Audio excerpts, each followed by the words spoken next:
इसका जो एक तो अब इसका क्या लाइफ इंश्योरेंस है या नहीं है, नहीं।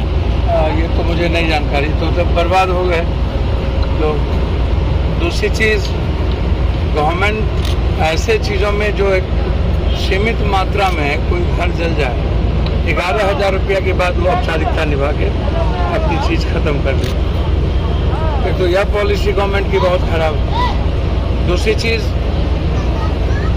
मुरलीगंज जैसे व्यापार, वैसे तो अब मुझको लगता है कि मुरलीगंज एशिया का जो गुलाबबाग था, अब मुरलीगंज की जो मंडी थी नेपाल और मुरलीगंज और भागलपुर के बीच का, मुझको लगता है कि यह नेपाल के लिए भी केंद्र स्थल था और बिहार के झारखंड से लेकर के बंगाल का भी एक केंद्र स्थल था। लेकिन पता नहीं मुरलीगंज को किसकी गिद्ध दृष्टि पड़ी है। पूरी की पूरी मुरलीगंज की व्यापार ही, अब हमको तो कभी कभी लगता है कि अब मुरलीगंज से ज़्यादा बेहतर बिहारीगंज तो नहीं होगी या अन्यत्र जगह हो गए।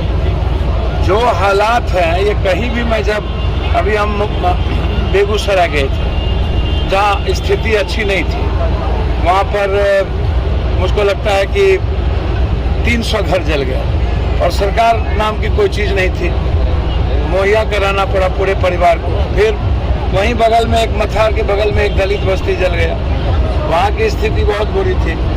जब मैं लगातार बिहार में खास तौर पर जब गर्मी का महीना होता है तो उस वक्त आग का प्रचलन बढ़ जाता है और गवर्नमेंट को ऐसे समय में, जब गर्मी का समय हो, जब पूरी आंधी तूफान का मौसम आता है, आम के महीने में, आम के बाद भी, तो इस समय गवर्नमेंट को और भी सतर्क होने की जरूरत है। उसमें बड़े बड़े, अब कभी बनमनखी से एक ठो मंगा लीजिए, कहीं मंगा लीजिए।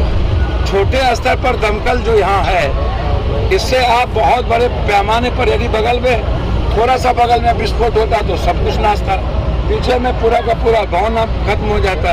तो मैं सरकार से मांग करूँगा कि खासतौर पर यहाँ के डीएमसी की आप यहाँ का पूरा मूल्यांकन करके कि क्या क्षति हुई है, क्योंकि ये किसान की चीज़ है, क्या क्षति हुई है व्यापारियों का। छोटे व्यापारी होते हैं, ये लोग गांव से किसी न किसी तरीके से लोगों से कलेक्ट करके आम किसान को बेनिफिट पहुंचाते हैं। मुझको लगता है कि पूरा मूल्यांकन करके छोटे व्यापारियों की पूरी मदद करने की आवश्यकता है। बता दें कि परिजनों को धैर्य बंधाते हुए उन्होंने कहा कि तत्काल 20,000 रुपए की आर्थिक मदद की गई है और उनकी तीनों बेटियों की शादी में भी 25-25 हजार रुपए की आर्थिक मदद करेंगे। उन्होंने कहा कि अपराधियों पर सख्त से सख्त कार्रवाई हो और जल्द उनकी गिरफ्तारी हो। अब देखना दिलचस्प होगा कि ऐसे में पप्पू यादव की यह रॉबिन हुड की छवि आखिरकार चुनाव में, जी हां, आगामी चुनाव में क्या कुछ उन्हें